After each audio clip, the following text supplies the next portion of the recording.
जय शिव शंकर। प्यारे बच्चों, कैसे हो तुम? आज तुम्हारे प्रभु महादेव जी तुम्हारे लिए जो संदेश लेकर आए हैं, वह संदेश तुम्हारे जीवन से जुड़ा हुआ है और उसे संदेश में कही गई एक एक बात तुम्हारे जीवन की और तुम्हारे संपूर्ण कर्तव्यों का विस्तार पूर्वक विश्लेषण किया गया है।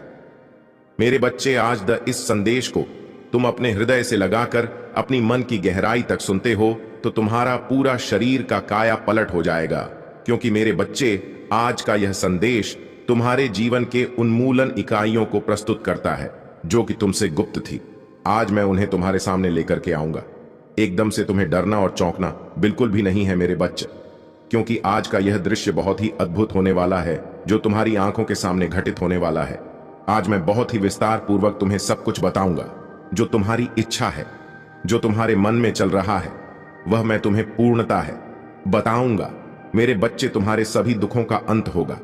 तुमने जो दुख अपने जीवन में प्रतीत किए हैं, जो तुम्हारे जीवन में घटित हो रहा है, शुभ और अशुभ सभी का प्रमाण, यह तुम्हारे जीवन की सबसे बड़ी भूल होगी और तुम सबसे बड़े अपने जीवन के कर्तव्य से वंचित रह जाओगे, जिससे तुम्हें होना नहीं चाहिए था।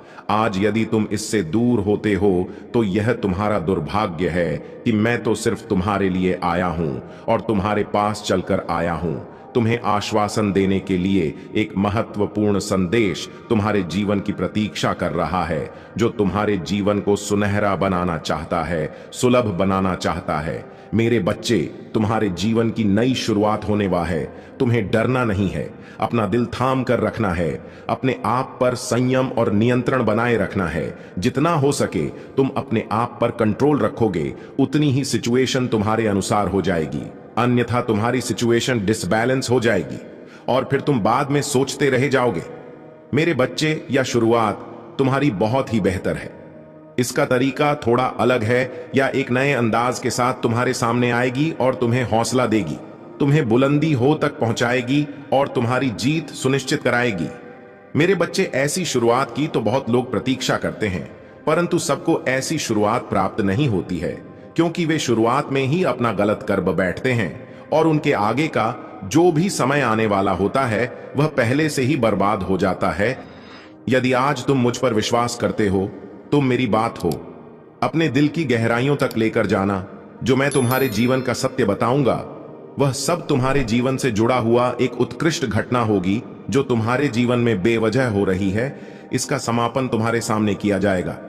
मेरे बच्चे, या जो जीवन का सारांश है तुम्हारे सामने प्रस्तुत किया जा रहा है, इसे साधारण समझने की भूल मत करना, क्योंकि यह तुम्हारे जीवन के एक एक पल से निचोड़ कर निकल गया है। इसे निकालने में मुझे बहुत प्रयास करना पड़ा, बहुत मेहनत करनी पड़ी, तब जाकर तुम्हारे जीवन का सत्य निकला है और तुम इसे ऐसे ही अनदेखा करके जा रहे हो। इसे पूरी तरह से सुन लो, क्योंकि मेरे बच्चे, कामों के लिए तुम अपना समय व्यर्थ करते हो जो तुम्हारे किसी काम के नहीं है।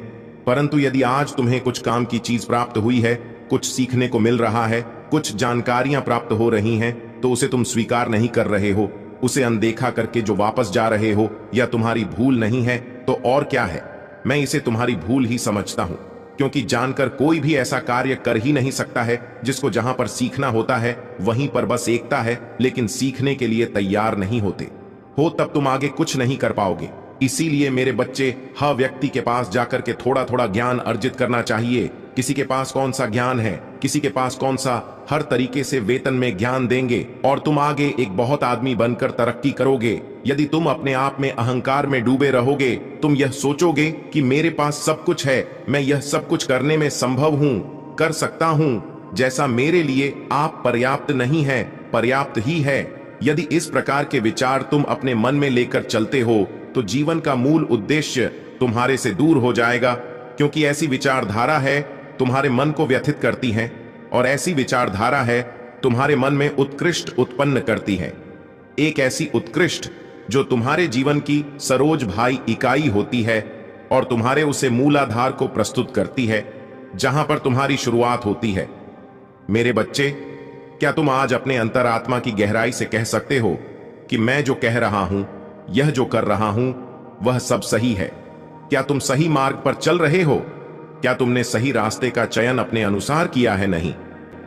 यदि इस पर तुम विचार करोगे तो तुम्हारी विचारधारा बहुत ज्यादा बढ़ती चली जाएगी मेरे बच्चे, मैं तुम्हें पूरी तरह से समझने के लिए तैयार हूं और समझने के लिए ही आया हूं। अब तुम्हारा क्या मन है? तुम्हारी क्या इच्छा है? क्या तुम मेरी बात है सहमत हो या मेरी बात को मानने के लिए तैयार होगा? तुम्हारे पर निर्भर करता है। यदि आज तुम समय व्यर्थ में कमाते हो तो आगे का जो समय आएगा वह तुम्हें वक्त नहीं देगा। ऐसी स्थिति तुम्हारे सामने अचानक से उत्पन्न होगी कि तुम उसके लिए कुछ समय नहीं निकल पाओगे और ना ही तुम उसके लिए कुछ कर पाओगे। इसलिए मेरे बच्चे, पहले से ही सावधान और सतर्क रहो कि जब तुम्हारे सामने कोई ऐसी स्थिति आए तो उसको तुम डट कर सामना कर सको और उसे पर अपनी सभी शक्तियों का प्रयोग करके उसे रोकने का प्रयास करें। क्योंकि यह तुम्हें कुछ प्राप्त हुआ है तो उसका प्रयोग तुम्हें अवश्य करना चाहिए। मेरे बच्चे, तुम जीवन की इन परिस्थितियों से बहुत ज्यादा परेशान हो क्योंकि तुम्हारे जीवन में दुख दर्द के अलावा कुछ मिला नहीं है। तुमने अभी तक अपने जीवन में सुख का अनुभव नहीं किया है। यही तुम सोचते रहते हो। तुम क्या सोचते हो? क्या मेरा ऐसा समय नहीं आएगा जब मेरे जीवन से इन दुखों का अंत हो जाएगा? मैं परेशान हो चुका हूं।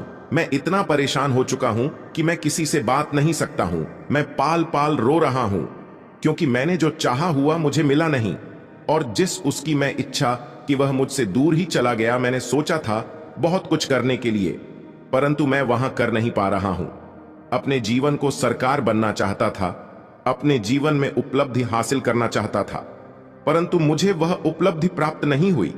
मैं सोचता रहता हूं और रोता रहता हूं कि मेरे जीवन का यह विकराल समय कब खत्म होगा और इसकी समाप्त कब होगी। क्या कोई मेरा दुख दर्द दूर करने वाला है? यदि है तो वह मेरे सामने आए और मेरी समस्याओं का अंत करे। इस तरीके से मैंने एक एक पल बहुत कष्ट से गुजरा है, बहुत दुख से गुजरा है। वह मुझे स्मरण रहता है, सदैव मैं भूल नहीं पाता हूं उस एक क्षण को जो मेरे जीवन के साथ गुजरता है। मेरे बच्चे, मैं जानता हूं तुम्हारे साथ चल हुआ है, विश्वासघात हुआ है, परंतु तुम हार नहीं माने हो। मेरे बच्चे, यदि कोई तुम्हारे साथ विश्वासघात करता है तो तुम सिर्फ उसे जानकर अपने मन में रखो। उसे यह मत बताओ कि मैं तुम्हारे बारे में जानता हूं। जब तुम यह नहीं बताओगे तो तुम्हारे लिए सर्वोपरि स्थान तुम्हारे प्रतीक्षा करेगा। तुम इसी क्षण के प्रतीक्षा करना।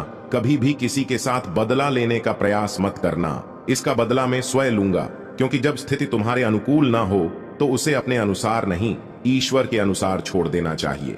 क्योंकि जीवन का उद्यान और स्थान उसी के हाथ में होता है जो तुम्हारे लिए सबसे प्रबल होता है।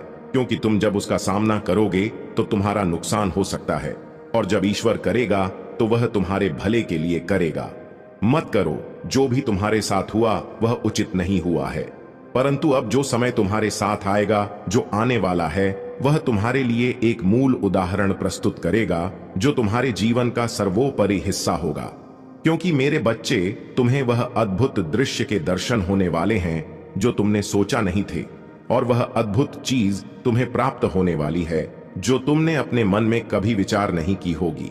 मैं तो यह चाहता था कि मैं तुम्हें इससे भी ज्यादा कुछ पर्याप्त मात्रा में दे सकूं, परंतु अभी तुम्हें उसकी सहन करने की क्षमता नहीं। अभी तुम उसे अपने अंदर एक्सेप्ट नहीं कर सकते हो। इसीलिए मैं अभी रोक कर बैठा हूं। जब तुम सक्षम हो जाओगे, अपने आप को मजबूत बना लो, अपनी नित्य क्रियाओं को कर, अपने आप को जब एक अच्छी तरीके से प्राप्त हो जाएगा, तब तुम्हारे लिए हर कुछ करवाना आसान हो जाएगा। मेरे बच्चे, तुमने जो सोचा नहीं था वह तुम्हें अब मिलेगा, क्योंकि तुम्हारे जीवन का आधार कुछ और था और तुम कहीं और पर अपना समय व्यर्थ कर रहे थे। मैं तुम्हें समझा रहा था, किंतु तुम समझ नहीं रहे थे। यही तुम्हारी सबसे बड़ी भूल थी। यदि आज तुम अपने प्रभु पर विश्वास करते हो तो मेरी बात को मानते रहिएगा और मेरे इस संदेश में आगे मेरे साथ चलते रहेगा, क्योंकि मैं जो तुम्हारे लिए लेकर आऊंगा वह तुम्हारे लिए बेहतर लेकर के आऊंगा। क्योंकि ईश्वर कभी के साथ चल नहीं करते हैं और ना ही किसी के साथ धोखा करते हैं, क्योंकि मनुष्य तो धोखेबाज होते हैं। वह क्षण में बदल जाते हैं, क्योंकि उन्हें किसी के जीवन के बारे में कुछ सोचा नहीं होता है। किसी के साथ क्या होता है उनसे कोई मतलब नहीं है, चाहे खिलवाड़ हो चाहे कुछ भी हो। परंतु ईश्वर परमात्मा अपने बच्चों के लिए सब कुछ करने के लिए तैयार रहता है। वह यह नहीं चाहता है कि उसके जीवन में दुख आए और उसे परेशानियों से झेलना पड़े, क्योंकि आज तक जितने भी इस संसार में प्राणी हुए हैं सब अपने मतलब से मतलब रखते हैं, दूसरों से कोई मतलब नहीं है। यदि उनका फायदा है तो वह तुम्हारे पास आएंगे और यदि नहीं है तो वह तुम्हारे पास नहीं आएंगे, क्योंकि वह यह सोचते हैं कि मेरे लिए सर्वोपरि यही है। मेरे बच्चे, क्या तुमने यह सोचा है कि तुम्हारा शत्रु पीठ पीछे तुम्हारे लिए क्या करते हैं और क्या बोलते हैं और क्या षड्यंत्र बनाते हैं? नहीं जानते हो? मेरे बच्चे, तुमने जानने का प्रयास भी नहीं किया, क्योंकि तुम्हारे पास इतना टाइम नहीं है कि तुम वहां पर रख कर और बातचीत कर सको और इन सब बातों को जान सको। तुम तो अपने कार्य में ही व्यस्त रहते हो। तुम्हारे कार्य इतना ज्यादा है कि तुम्हें समय नहीं मिल पाता है। मेरे बच्चे, ठीक है, अपने कार्य में लगे रहो। मैं बहुत खुश हूं, क्योंकि जब कार्य करोगे तभी तुम आगे बढ़ो। तभी तो अपने लिए कुछ व्यवस्थाओं को व्यवस्थापक पाओगे